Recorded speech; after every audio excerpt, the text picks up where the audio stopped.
So I just downloaded this new plugin called Bloom by Sound, and they also made Soothe and Spiff. And all of these plugins are, I guess, spectral based. And also this one here. So this one is called some kind of tone shaper on the website. But for me, it's more like an EQ. So you have 4 bands here. You can change the center frequencies of each band. And then you can apply some volume change or gain change here to these bands. And then you have a global amount knob where you can scale all of these bands at once, right? You can put this down to 0, so no band is actually changing here the frequency in loudness. So we can also pull this up here into the squash range, and then you apply some kind of compression, some kind of spectral compression. We have also here attack and release settings, so you can change how fast it reacts to the incoming signal. And we can change here the stereo mode from linked to mid-side split, right? So we have mid and side separate. We can change the volume of the side channel and the mid channel separately, which is also nice. Then the quality setting here, I think this is dependent on your CPU. And we have a lot of presets in here.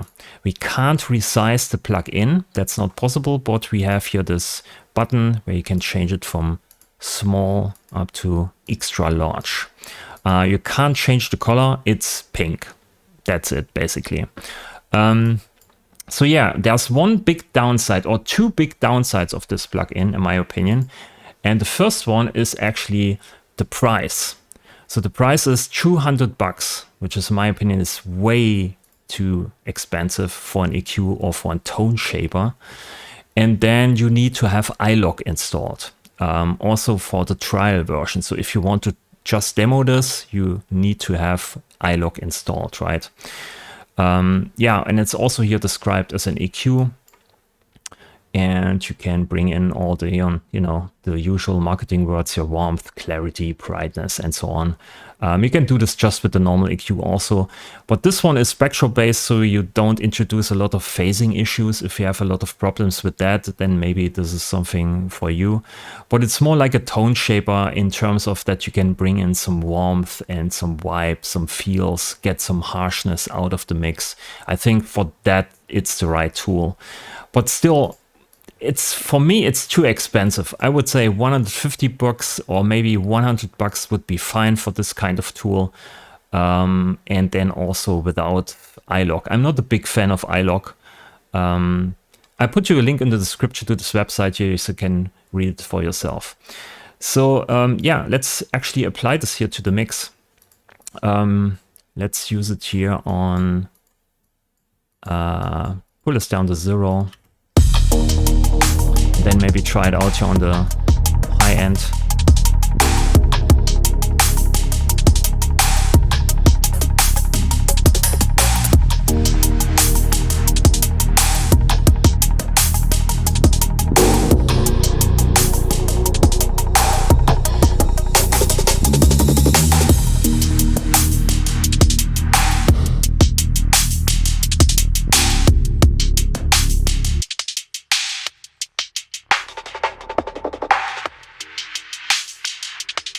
So this is actually not a split frequency, so it's not a multi-band, right? It's or a multi-band in terms of that you have bandpass filters.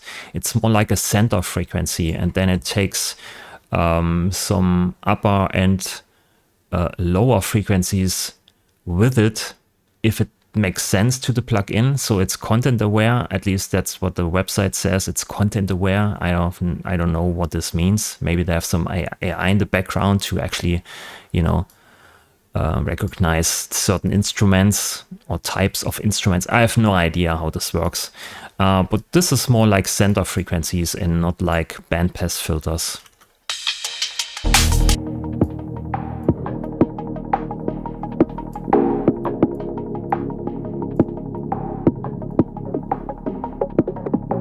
So it also looks like you can't widen here the range, right? It's always in the same range. So it's just a center frequency. So what is this here? Calibrate, squash, gain stage, and compensate high input levels with lower values and vice versa. We have a wet trim. It's the output probably. The mix.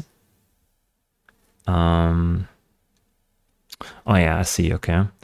quality, and that's basically it. A/B setting here, if that's important to you. And we have a lot of presets, of course, here. So yeah, let's try out some presets maybe.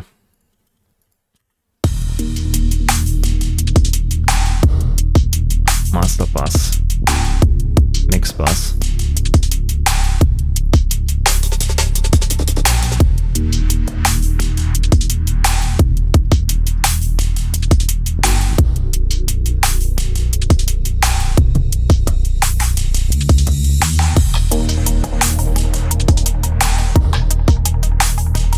Oh, this only changed the side channel here. So the mid channel is actually on 0. Okay, I see. Mix bus, side widener, smiley curve. This is for the ODT fans here.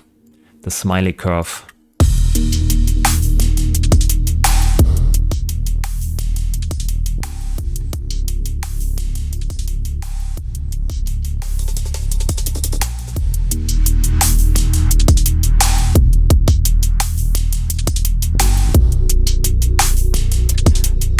So yeah, I would say this plugin is actually more for subtle changes in terms of changing the vibe of something. It's not an EQ or made, you know, to actually apply big EQ changes. It's more like really a tone shaper.